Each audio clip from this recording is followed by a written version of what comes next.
तो मुसलमान तो बाबर की औलाद हैं और तुम गद्दार राणा सांगा की औलाद हो। ये हिंदुस्तान में तय हो जाना चाहिए। देश में इस वक्त औरंगजेब को लेकर सियासी माहौल गरमाया हुआ है। छावा फिल्म का आने के बाद जिस तरीके से देश का माहौल बदला है, उसे देखते हुए कहीं न कहीं अल्पसंख्यक समुदाय दहशत में जी रहा है। फिल्म का उद्देश्य जो था वह नागपुर में पूरा हुआ, जहां पर हिंसा भड़की और औरंगजेब के पुतले के साथ में इस्लामी कलमे को जलाया गया। वहीं इसके बाद में यह राजनीति औरंगजेब से होते हुए राणा सांगा तक पहुंच गई।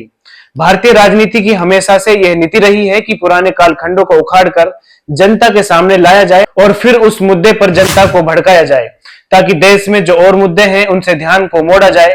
आप लोगों को यह जानकर ताजुब होगा कि देश के तमाम बड़े मुद्दों को डाइवर्ट करने के लिए देश में धार्मिक दंगों की प्लानिंग की जाती है। वहीं हम बात करते हैं अब राणा सांगा की। समाजवादी पार्टी के वरिष्ठ नेता रामजी लाल सुमन ने राज्यसभा में राणा सांगा को लेकर एक विवादित बयान दिया। इस बयान के बाद सियासत गर्मा गई। बीजेपी ने सपा सांसद रामजी लाल पर तीखा पलटवार किया। बीजेपी ने कहा कि कुछ लोग औरंगजेब को हीरो बना रहे हैं, ऐसे लोगों को चिन्हित किया जाए जो औरंगजेब को हीरो मान रहे हैं। सबसे पहले जानिए कि सपा सांसद रामजी लाल सुमन ने क्या कहा था। एक तो बीजेपी के लोगों का तकिया कलाम हो गया है सभापति महोदय कि मुसलमान इनमें बाबर का डीएनए है। उप सभापति महोदय मैं जानना चाहूंगा कि बाबर का डीएनए मुसलमान में है। हिंदुस्तान का मुसलमान तो बाबर को अपना आदर्श मानता नहीं है, वो तो मोहम्मद साहब को अपना आदर्श मानता है, सूफी संतों की परंपरा को अपना आदर्श मानता है। लेकिन सभापति महोदय मैं जानना चाहूंगा कि बाबर को लाया कौन? बाबर को इब्राहिम लोदी को हराने के लिए राणा सांगा लाया था। तो मुसलमान तो बाबर की औलाद हैं और तुम गद्दार राणा सांगा की औलाद हो।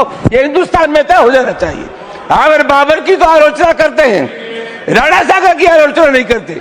सभापति महोदय ये बहुत सभापति महोदय ये देश की एकता आप अनुभवी आदमी है, बातचीत में संसदीय मर्यादाओं का ध्यान रखें। रामजी लाल सुमन के इस बयान पर बीजेपी का गुस्सा फूटा है। भारतीय जनता पार्टी के सांसद मनोज तिवारी ने कहा कि कुछ लोग औरंगजेब को हीरो बना रहे हैं, ऐसे लोगों को चिन्हित किया जाए जो औरंगजेब को हीरो मान रहे हैं। औरंगजेब देश का शत्रु था। हमने कभी नहीं कहा कि मुसलमान बाबर के वंशज हैं। देश के मुसलमान हमारे हैं।